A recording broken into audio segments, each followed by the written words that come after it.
ವಿರಾಮದ ನಂತರ ವಾರ ಭವಿಷ್ಯ ವಿಶೇಷ ಕಾರ್ಯಕ್ರಮಕ್ಕೆ ಮತ್ತೊಮ್ಮೆ ನಿಮ್ಮೆಲ್ಲರಿಗೂ ಸ್ವಾಗತ.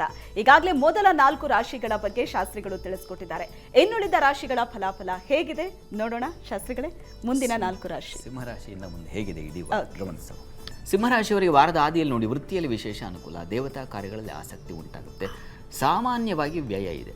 ವಾರದ ಆದಿಯಲ್ಲಿ ನೀವು ಕಾಣ್ತಕ್ಕಂಥ ಯಾಕೆಂದ್ರಪ್ಪ ಅಂತಂದರೆ ಸಿಂಹರಾಶಿಯ ಜನ್ಮಕ್ಕೆ ಬರ್ತಾನೆ ಮಾಂದಿ, ಸ್ವಲ್ಪ ಆರೋಗ್ಯದ ನಿಮಿತ್ತವಾಗಿ ಸ್ವಲ್ಪ ತೊಡಕಾಗುತ್ತೆ. ವಾರ ಮಧ್ಯಭಾಗದಲ್ಲಿ ನಿಮಗೆ ಸ್ವಲ್ಪ ಮನಸ್ತಾಪಗಳು, ದಾಂಪತ್ಯದಲ್ಲಿ ಭಿನ್ನಾಭಿಪ್ರಾಯಗಳು, ವ್ಯಾಪಾರಗಳು ನೋಡಿ ಹಬ್ಬದ ವಾತಾವರಣದಲ್ಲಿ ವ್ಯಾಪಾರ ಕುಸಿದು ಹೋಗಿಬಿಟ್ರೆ ಬಹಳ ಕಷ್ಟ. ಆ ಥರದ್ದೊಂದು ಸಂಕಷ್ಟ ಸೂಚಿಸ್ತಾ ಇದೆ. ಸ್ವಲ್ಪ ಹುಷಾರಾಗಿರಬೇಕು. ವಾರ ಮಧ್ಯಭಾಗದಲ್ಲಿ ನಿಮಗೆ ಒಂದು ದೇವತಾ ಕಾರ್ಯಗಳು, ದೇವತಾ ಪೂಜೆ ಪುನಸ್ಕಾರಗಳು, ಸಾಧು ಸಂತರ ಭೇಟಿ, ಉತ್ತಮರ ಒಂದು ಸಂಪರ್ಕ ಏರ್ಪಡಾಗುತ್ತೆ. ಅದು ನಿಮಗೆ ಎಷ್ಟೋ ಒಂದು ರಿಲೀಫನ್ನು ತಂದುಕೊಡುತ್ತೆ. ಈ ವಾರದಲ್ಲಿ ನೀವು ಕಾಣ್ತಕ್ಕಂಥದ್ದು ಹಬ್ಬದ ಮಾರನೇ ದಿವಸದಿಂದ ಅಪ್ಪ ಈ ಕ್ರೋಧಿ ಸಂವತ್ಸರ ಸ್ವಲ್ಪ ಮಟ್ಟಿಗೆ ನನಗೆ ಸಹಾಯ ಮಾಡಿದೆ ಅಂತ ಒಂದು ಭಾವನೆ ಉಂಟಾಗುತ್ತೆ, ಅದರಲ್ಲಿ ಸಂಶಯ ಇಲ್ಲ. ವಾರಾಂತ್ಯದಲ್ಲಿ ನಿಮಗೆ ಸ್ವಲ್ಪ ವೃತ್ತಿಯಲ್ಲಿ ಸ್ತ್ರೀಯರಿಗೆ ಸ್ವಲ್ಪ ಪರಿಶ್ರಮ ಜಾಸ್ತಿ ಆಗುತ್ತೆ, ಸ್ವಲ್ಪ ಒತ್ತಡ ಪ್ರೆಷರ್ ಜಾಸ್ತಿ ಆಗುತ್ತೆ. ಈ ಹಬ್ಬದ ಹಿಂದೆ ಏನು ಪೆಂಡಿಂಗ್ ಇಟ್ಟಿದ್ರೆ ಅದೆಲ್ಲ ಏಕ್ದಮ್ ಬಂದರೆ ಏನಾಗುತ್ತೆ, ಆ ಥರದ್ದೊಂದು ತೊಡಕನ್ನು ಸೂಚಿಸ್ತಾ ಇದೆ. ಇದಕ್ಕೇನು ಪರಿಹಾರ ಏನು ಮಾಡೋದು ಸಿಂಹರಾಶಿಯವರು ಅಂತಂದರೆ ನೋಡಿ, ಶಿವಸನ್ನಿಧಾನದಲ್ಲಿ ಗೋಧಿ ದಾನ ಮಾಡಿದ್ರೆ, ಏಕೆಂದರೆ ರವಿ ನಿಮಗೆ ಸ್ವಲ್ಪ ವೀಕ್ ಆಗಿದ್ದಾನೆ, ಅಷ್ಟಮದಲ್ಲಿದ್ದಾನೆ. ಹೀಗಾಗಿ ರವಿಯಿಂದ ನಿಮಗೆ ಬುದ್ಧಿಶಕ್ತಿ ಬರುತ್ತೆ. ಈ ಪರಿಹಾರದಿಂದಾಗಿ ನೀವು ಈ ಕ್ಲಿಷ್ಟತೆಯನ್ನು, ಸಂಕಟದಿಂದ ಹೊರಬರಲಿಕ್ಕೆ ಒಂದು ದಾರಿಯಾಗುತ್ತೆ. ಈಶ್ವರ ಪ್ರಾರ್ಥನೆ ಮಾಡಿ.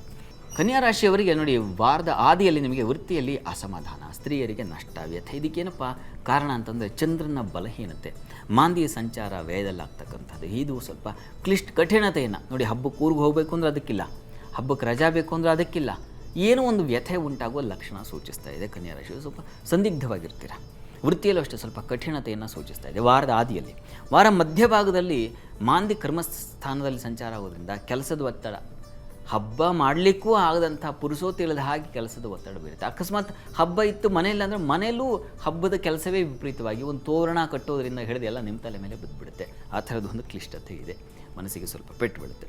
ಇನ್ನು ವಾರ ಅಂತ್ಯದಲ್ಲಿ ನಿಮಗೆ ಸ್ವಲ್ಪ ಚೇತರಿಸ್ಕೊಳ್ತೀರಾ. ಸ್ವಲ್ಪ ಪೂಜೆ ಪುನಸ್ಕಾರ ಇವುಗಳಿಂದಾಗಿ ಒಂದು ಸಮಾಧಾನ ಆಯಿತು ಅಂತ ಕಾಣ್ತಕ್ಕೆ ಒಂದು ಸಣ್ಣ ಪುಟ್ಟ ಈಗ ದೋಷಗಳಿದ್ದಾವೆ.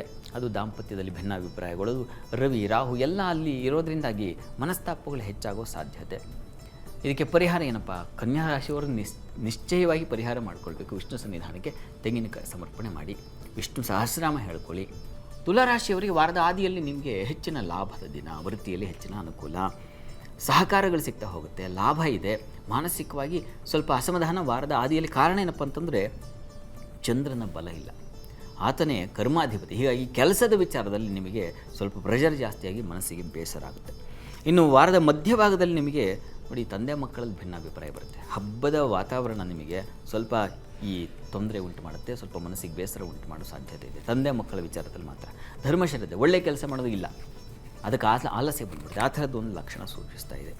ಆದರೆ ಸಂಗಾತಿಯಲ್ಲಿ ಅನುಕೂಲ ಇದೆ. ಸಂಗಾತಿಯಲ್ಲಿ ಪರಸ್ಪರ ಸಹಕಾರ, ಸಾಮರಸ್ಯ, ವ್ಯಾಪಾರಗಳಲ್ಲಿ ಉತ್ಕೃಷ್ಟತೆ, ಹಬ್ಬ ಆದ ಮಾರನೇ ದಿವಸ ಹೆಚ್ಚಿನ ಲಾಭ ಕಾಣ್ತಕ್ಕಂಥ ಸಾಧ್ಯತೆ, ಇದನ್ನೆಲ್ಲ ಸೂಚಿಸ್ತಾ ಇದೆ ವಾರ ಮಧ್ಯಭಾಗದಲ್ಲಿ. ಬುಧವಾರ ಗುರುವಾರ ತುಂಬ ಚೆನ್ನಾಗಿದೆ. ಇನ್ನು ವಾರದ ಅಂತ್ಯದಲ್ಲಿ ನಿಮಗೆ ಗಮನಿಸ್ಕೊಂಡ್ರೆ ಸ್ವಲ್ಪ ಸ್ತ್ರೀಯರಿಗೆ ಕುಗ್ಗುವಿಕೆ, ಮನಸ್ಸಿಗೆ ಅಸಮಾಧಾನ, ಕ್ಲಿಷ್ಟತೆ, ವ್ಯಥೆ, ನೋವು, ವ್ಯಾಪಾರ ಸ್ವಲ್ಪ ಅಸಮಾಧಾನ ಆಗ್ತಕ್ಕಂಥದ್ದು, ಈ ಥರದ ಲಕ್ಷಣ ವಾರದ ಅಂತ್ಯದಲ್ಲಿ. ವಾರ ಮಧ್ಯದಲ್ಲಿ ಸ್ವಲ್ಪ ಪರವಾಗಿಲ್ಲ, ತಂದೆ ಮಕ್ಕಳ ವಿಚಾರ ಬಿಟ್ಟರೆ ಉಳಿದ ಹಾಗೆಲ್ಲ ಹೆಚ್ಚಿನ ಅನುಕೂಲ ಇದೆ. ಇನ್ನು ಪರಿಹಾರ ಏನಪ್ಪ ಮಾಡೋದು, ಸ್ವಲ್ಪ ನೀವು ಕೂಡ ಸಮಾಧಾನ ಕಡಿಮೆ. ಈ ಕಾರಣದಿಂದಾಗಿ ಅಮ್ಮನವರಿಗೆ ಪಾಯಸ ನೈವೇದ್ಯ ಮಾಡಿ, ತುಂಬ ಸಹಾಯವಾಗುತ್ತೆ. ಪಾಯಸ ನೈವೇದ್ಯ ಮಾಡಿದ್ದನ್ನು ಸ್ವೀಕರಿಸಿ, ಅದು ತುಂಬ ಒಳ್ಳೆಯದು. ಇನ್ನು ವೃಶ್ಚಿಕ ರಾಶಿ ಗಮನಿಸೋಣ. ವೃಶ್ಚಿಕ ರಾಶಿಯವರಿಗೆ ವಾರದ ಆದಿಯಲ್ಲಿ ನಿಮಗೆ ನೋಡಿ, ವೃತ್ತಿಯಲ್ಲಿ ಹೆಚ್ಚಿನ ಅನುಕೂಲ, ತಂದೆ ಮಕ್ಕಳಲ್ಲಿ ಅಸಮಾಧಾನ ಇದೆ. ಒಂದು ಒಳ್ಳೆಯ ಫಲ ಇದೆ, ಒಂದು ತೊಡಕಿದೆ. ಕಾರಣ ಏನಪ್ಪ ಅಂತಂದರೆ ಮಾಂದಿಯ ಸಂಚಾರ, ಚಂದ್ರನ ಸಂಚಾರ. ಚಂದ್ರ ಭಾಗ್ಯಾಧಿಪತಿ, ಅವನು ವೀಕಾಗಿದ್ದಾಗ ತಾಯಿ ಮಕ್ಕಳಲ್ಲಿ, ತಂದೆ ಮಕ್ಕಳಲ್ಲಿ ಭಿನ್ನಾಭಿಪ್ರಾಯ ಬಂದುಬಿಡುತ್ತೆ.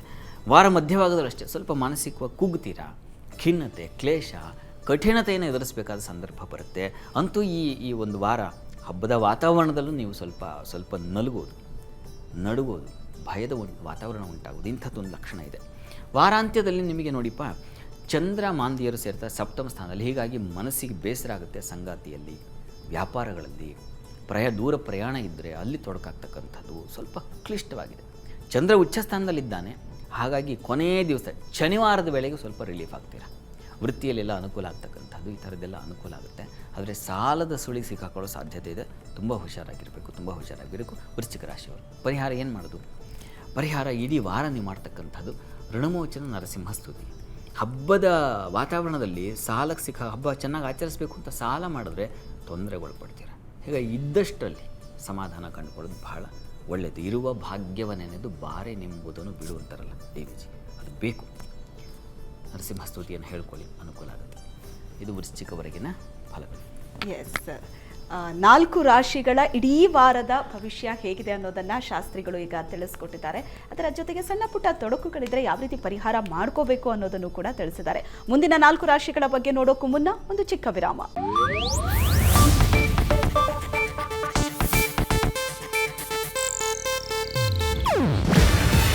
ಇದು ಏಷ್ಯಾನೆಟ್ ನ್ಯೂಸ್ ನೆಟ್ವರ್ಕ್ ಪ್ರಸ್ತುತಿ. ನೀವು ನೋಡ್ತಿದ್ದೀರಾ ಏಷ್ಯಾನೆಟ್ ಸುವರ್ಣ ನ್ಯೂಸ್.